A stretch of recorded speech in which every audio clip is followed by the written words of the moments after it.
flying. It's one of the greatest inventions of all time. We fly for pleasure, business, vacation. With more than 100,000 flights a day around the world, it's hard to imagine the worst.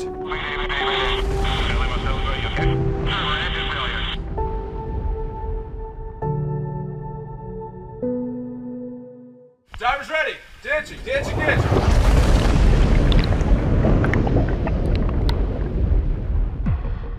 If you're serious about your life, there are definitely ways you can do to increase the chances of your survival in these kind of situations. Training like this is a good avenue for that, so it gets people some experience, gets them some practice, so in case something happens, they know what to expect. They know what the water up the nose feels like. They know what the feeling of a seatbelt on as you're submerging. They know how hard it is to push open the doors. You've answered a lot of the questions that would be normally hard to answer. Disorientation, losing your bearings, losing your sense of place.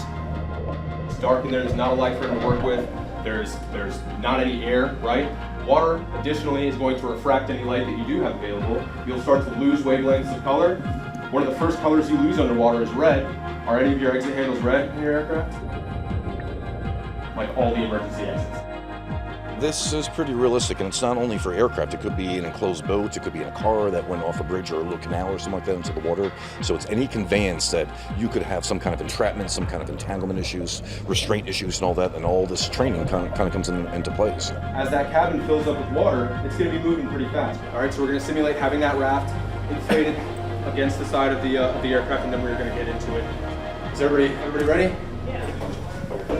A company called Survival Systems USA has been training people how to escape plane crashes for 20 years up in Groton, Connecticut.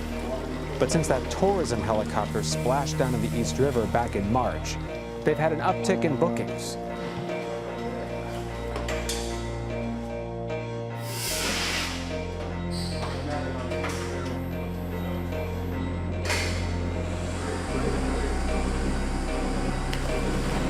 They taught us how to escape after a crash. They taught us how to use the life preservers and the life raft.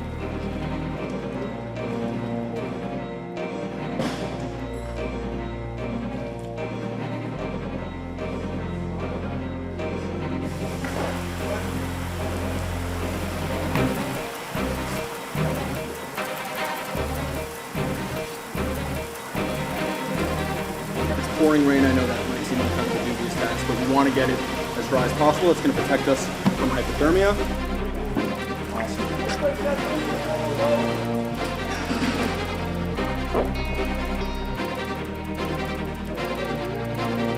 Big strokes out of the water. All right,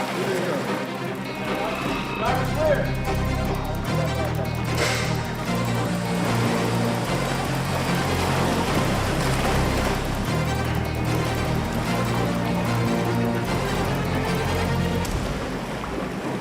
It's keeping calm.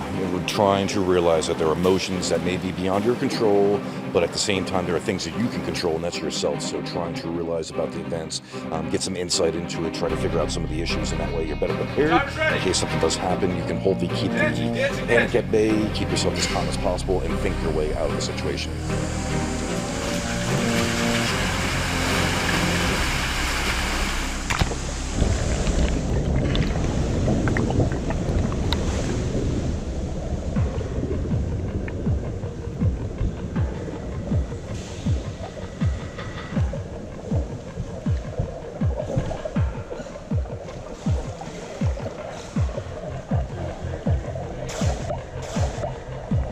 The last accidents that happened, I think there's plenty of reasons why it was so bad.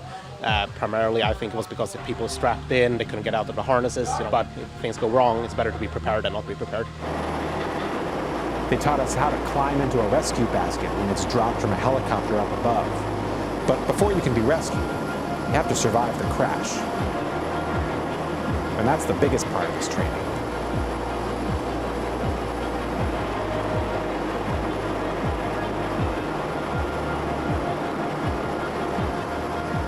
It was much better with the lights off.